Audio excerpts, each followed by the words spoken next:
Hello guys, আজি মই লৰ এটা কোৰ্সৰ কাৰণে নতুনকৈ ষ্টাৰ্ট কৰিছোঁ। এইটো মোৰ কিতাপ কেনেকুৱা লাগিছে গাইজ। ভাবিছোঁ এয়া এনেকৈ মিটিং এটেণ্ড কৰিম আৰু আমি আমাৰ বহুত ভাল ভাল উকিল আছে, তেওঁলোকৰ পৰা শিকিম। কেনেকুৱা লাগিছে গাইজ।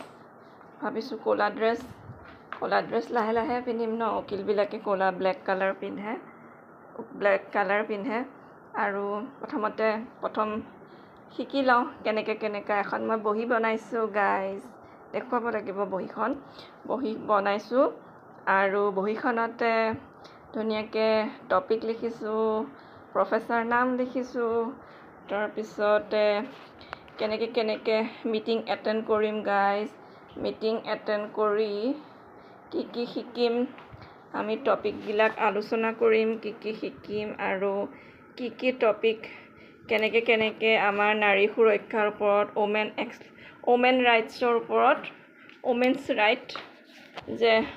ওমেন্স ৰাইট কেনেকৈ নাৰী সুৰক্ষাৰ ওপৰত কি কৰিব লাগে, কেনেধৰণে এগৰাকী নাৰী সুৰক্ষিত থাকে আৰু সেই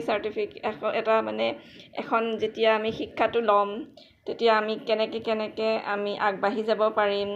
নাৰীগৰাকী 18 বছৰৰ ওপৰ হ'লেহে ল'ব পাৰিব এই কোৰ্চটো। এটা বয়সৰ সময়সীমা বান্ধি দিয়া থাকে, 20-25 তেনেকুৱা আৰু বয়সৰ সীমা থাকে। সকলোৱে কৰিব নোৱাৰিব, বয়সটো জানিব লাগিব। আৰু চেলোৱাৰ কুৰ্তা পিন্ধিছোঁ, মিটিং এটেণ্ড কৰিম অনলাইনত। এইটো মোৰ গেটআপ হয় গাইজ। মোৰ গেটআপটো কেনেকুৱা লাগিছে, এইটো মোৰ গেটআপ হয়। আৰু গাইজ আপোনালোকে দেখিছে দেই, আজিকালি ইমান সামাজিক ভাল কামবিলাকো হৈ আছে, সামাজিক অসুৰক্ষিত কামবিলাকো হৈ থাকে। গতিকে আমি জনাটো দৰকাৰ কি কৰিব লাগিব, কেনেকৈ কৰিব লাগিব, কি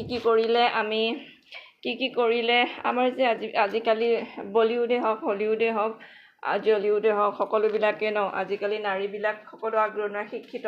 গতিকে এটা কোৰ্চ কৰি ল'লেও ভাল। আমি কেনেকৈ জানিব পাৰোঁ। তেওঁলোক হৈছে দিল্লী কোৰ্টৰ ভাল উকিল হয়, দিল্লী হাই কোৰ্ট। গতিকে চাওঁ কি শিকোঁ, কেনেকৈ পঢ়ায় আৰু তেওঁলোক যথেষ্ট উচ্চ শিক্ষিত হয় নাই। আমি কোৰ্চটো আৰম্ভ কৰিম আৰু গাইজ লাহে লাহে দি থাকিম কি কৰিব লাগিব। আৰু আশা কৰোঁ আপোনালোকে মোৰ ভিডিঅ'টো লাইক কৰিব, ছাবস্ক্ৰাইব কৰিব আৰু গাইজ ছাবস্ক্ৰাইব কৰিব আৰু কমেণ্ট কৰি থাকিব গাইজ। বাই।